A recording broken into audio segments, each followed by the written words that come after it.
Now it's time to introduce my next special guest on my show. It's a joy and a bit of a treat to introduce you on my radio programme today. We've got Max Rae just chatting to me about some exciting news. How are we doing, Max, today? So good. How are you? Yeah, I'm very good. Nice to chat with you today. Yeah, same here. Yeah, where are you in the world right now? I am actually in Vegas right now in the States. Oh, fantastic. The entertainment capital of the world.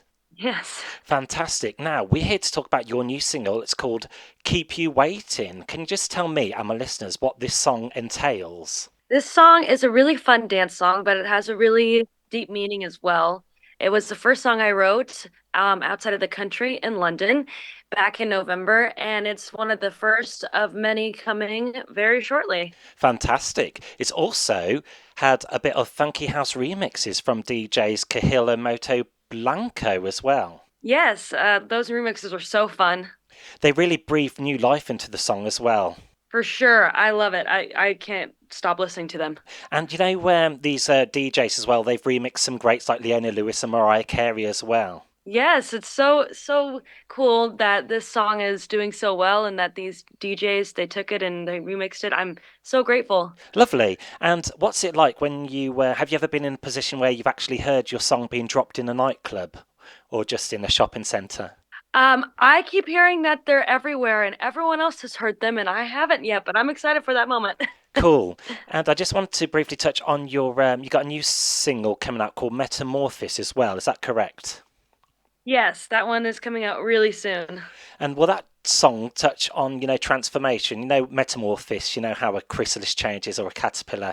Is it along them lines, what the song's about? Yes, of course. It's all about change and embracing change. It's been a crazy ride and things are blowing up faster than I thought for me and really just embracing and finding the joy and being super grateful of all this change happening. Very nice. And also, you also had a hit called Tattoos as well, is that right? Yes, and I love that song. That's an old song, but it's one that's brought and breathed new life.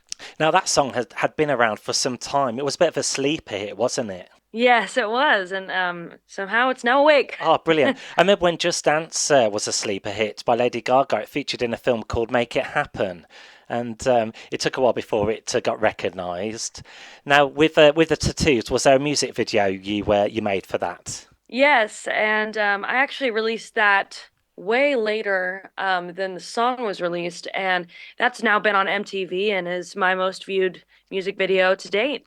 Great. And what do you enjoy about music videos, making music videos, behind the scenes and the creative process of that? Yes, I love being able to give a visual to the song, which brings a deeper meaning and shows the audience truly a little bit inside of my brain and my mind when it comes to making a song and how that can come to life. Hmm, brilliant. And tattoos as well. Is that from a personal experience? I mean, can I ask if you have any tattoos yourself? And if you do they have any secret meaning as well? Yes, all my songs come from a really personal place, and I have multiple tattoos everywhere, especially on one of my arms. But there's also one that people always ask about, and I'll just tell you the meaning on that one.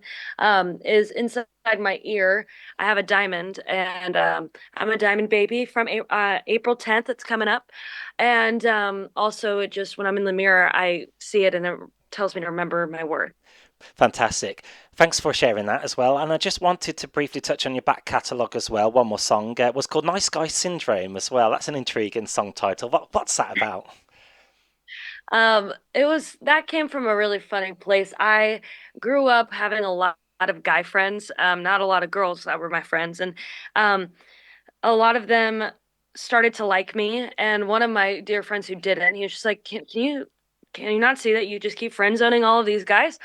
And I was like, oh, I didn't really realize that. I mean, they're all just really nice guys, but it was just like I don't want to date you, especially my career's always come first. It doesn't really have to do anything with them, but yeah, so nice guy syndrome.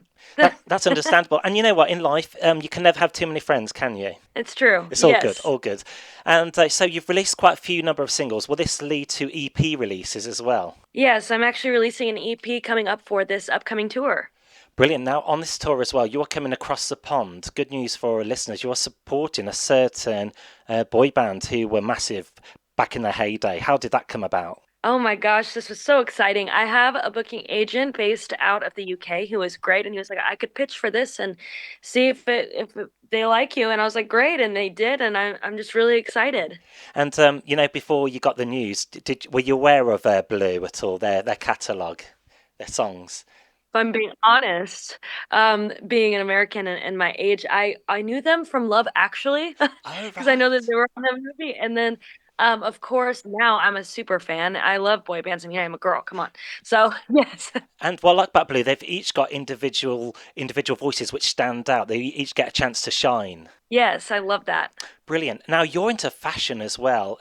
Your love of music and Vogue fashion, they go hand in hand, don't they? Yes, I actually was able to have the opportunity to do both New York and London Fashion Weeks. And in London, I was able to perform for the big show for Patrick McDowell, which was really exciting and very fun.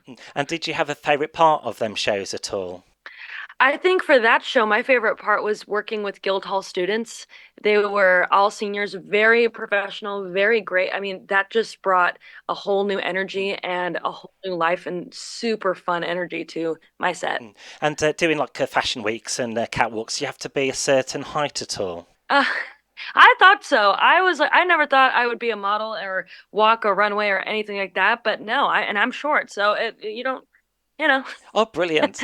All good then. Now as you said, you're based in Las Vegas. What's it actually like living in the moment in the hustle and bustle of such a landmark city around the world? It's amazing, actually. And I live about 25 minutes off of the strip, so I can get into the hustle and bustle. Or I actually live in Lake Las Vegas, so there's a lake, so there's some peace, and you can have the crazy. So it's best of both worlds. Cool. And is the Death Valley, Grand Canyon, not too far from you too? Yes, and I finally actually have gone. It took me forever, but I've done it. Brilliant. And now you uploaded a clip of a family holiday in the south of France, which went mental, viral.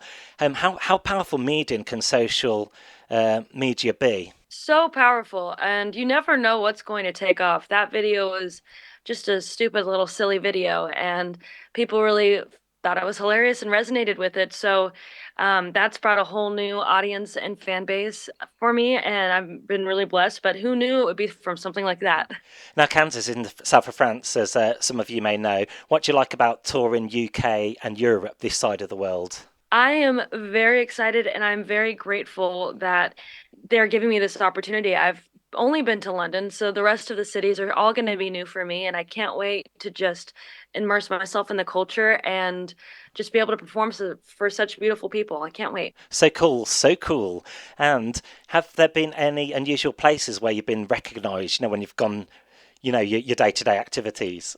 Yes, that it's been interesting. My even trip to Cannes, my mom, it was a family trip, and she was wearing one of my merch t-shirts with my face on it. And we were in the Chicago airport, and someone was like, "Oh my gosh, that's Max. Where do I get that t-shirt?" It was my first ever t-shirt I made. It's not on my website, but she was like, "I would send you one." And then we were in the Munich airport from there to do a layover, same thing that day too. And I have been recognized a couple times in London, and that's been um, very interesting. But yeah, Sure. Now, just going back to your tour as well, and merchandise as well. Can people purchase merchandise or T-shirts or CDs of yourself? yes, I'll have t-shirts and tote bags. I'm excited. Oh, fantastic! Spread the word. Max Rae's in town. And Max, do you have any life sayings? Like people live day to day with a saying. Live life to the max. Do you have one yourself? Pearls of wisdom. I like live life to the max. I think that's I'm gonna use that one next.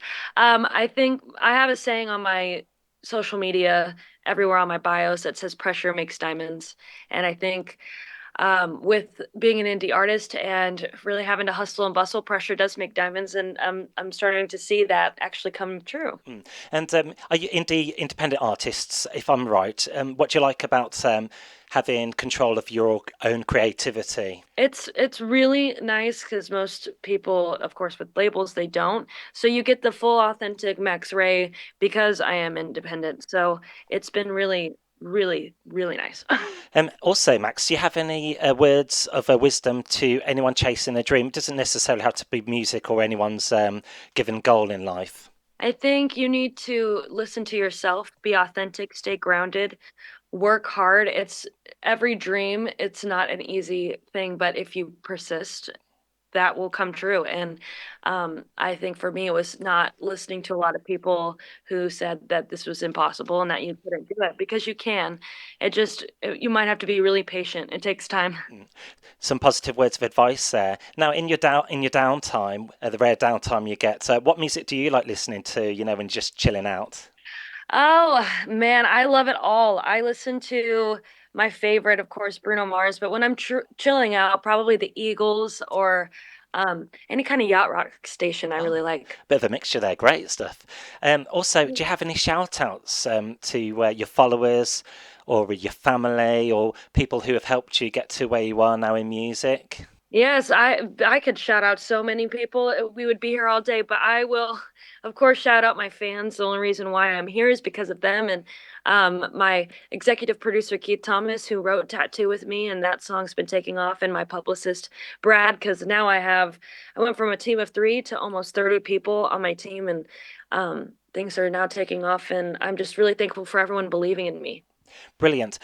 So the Max Ray camp is one happy family. Yes. Yes, good, good to hear it. Now, one final question: Are you on all the big social media links? And if so, would you like to fire them away now for me and my listener? Yes, I'm literally everywhere. Facebook, Instagram, YouTube, Twitter, anything that you can think of, I'm on. And it's all super easy. You can find me at Max Ray Music everywhere. Well, Max Ray, it's been great, really chatting with you. We're real nice, smooth interview. We're here on the Danny Sun radio station, a show in the UK. Thank you so much for taking time out to speak to me today. And we're going to play one of your records now. Thank you. Would you like to introduce it on my show? So my name's Dan Sun, and this is we'll go with one of your new songs we're promoting now. It is Keep You Waiting. Yes, You are listening to Danson Radio Show, and this is my new single, Keep You Waiting. Thank you very much for speaking to me today, Max Ray. Thank you.